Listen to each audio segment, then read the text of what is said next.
Hello guys. सोया भाग्य। एक व्यक्ति जीवन में बहुत निराश हो गया था। हर लोग उसे मनहूस के नाम से बुलाते थे। वो बहुत परेशान था। तो एक दिन उसको एक पंडित मिलते हैं और उसको बताते हैं कि तेरा सोया भाग्य है, वो जाग जाएगा। तो वो पूछता है कि कैसे जागेगा, मैं तो बहुत परेशान हूँ।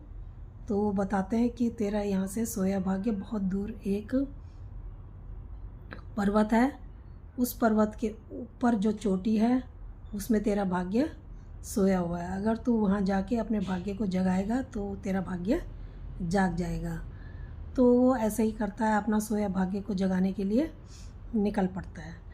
रास्ते में जंगल पड़ता है, वहाँ उसे एक शेर मिलता है। शेर उसको कहता है कि मैं तेरे को खाऊंगा।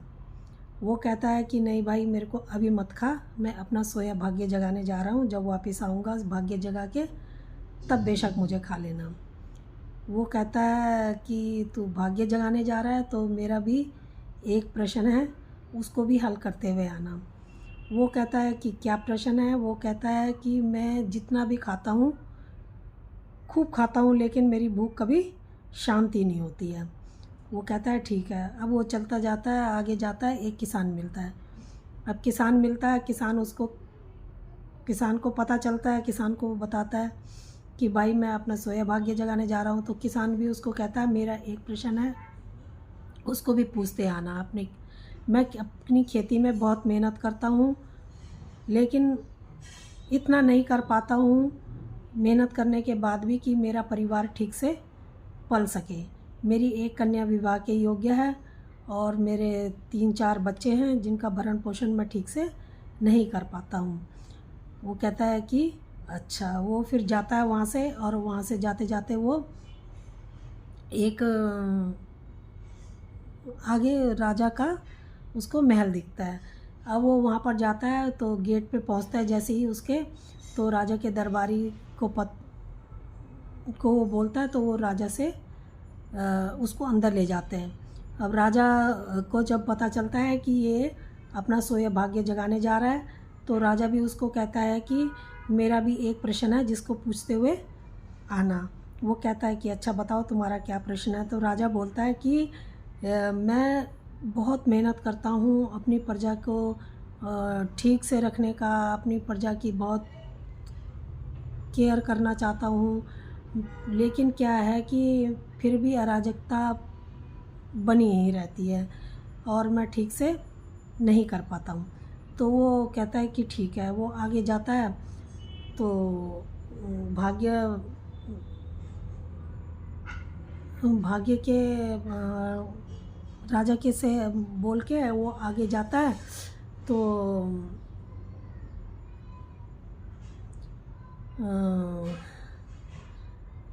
आगे जाता है तो वो पर्वत के पास पहुंच जाता है। जब पर्वत के पास पहुंचता है जाते जाते, तो वहाँ पर पर्वत से बोलता है। तो पर्वत कहता है कि ठीक है, मैं आज से तेरे साथ ही रहूँगा और तेरा भाग्य अब नहीं सोएगा। तो वो आगे जाता है और वापस वहाँ से होता है। उसको पहले वहाँ पर राजा मिलता है। वो राजा को कहता है कि ठीक है, तुम लड़की हो और लड़का बन के लड़के के बीच में राज कर रही हो, तो तुम शादी कर लो, तो तुम दोनों मिलके राज चलाओगे तो तुम्हारा राज सही से चलेगा। फिर वो कहता है कि ठीक है। तो वो कहता है कि वो लड़की कहती है कि ठीक है, जब तुम्हें पता चल गया तो तुम मेरे से शादी कर लो। वो कहता है नहीं, मैं शादी नहीं करूँगा, मेरा भाग्य तो जाग चुका है, किसी अच्छे इंसान से अपनी शादी कर लो। फिर वो आगे जाता है, वहाँ पर उसको किसान मिलता है। अब वो किसान को कहता है कि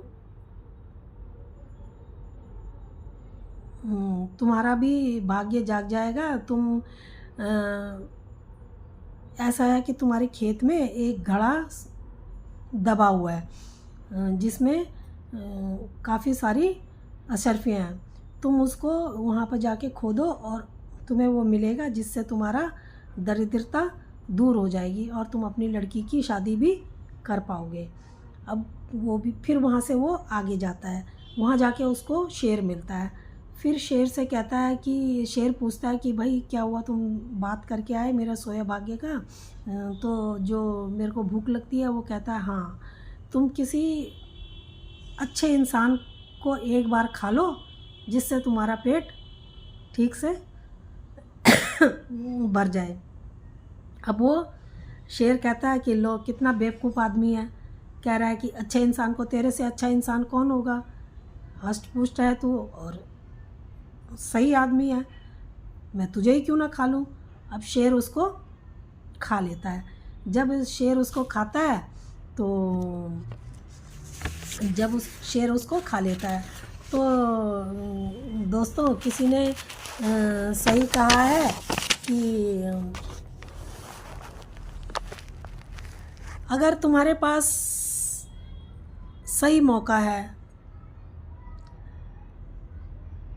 परखने का किसी को, तो भाग्य तुम्हारे साथ है तो तुम्हें किसी एक बार नहीं 10 बार सोच के फिर तुम्हें कोई निर्णय लेना चाहिए। और मनुष्य जन्म एक बार ही मिलता है और उसका इस्तेमाल हमें सही से करना चाहिए।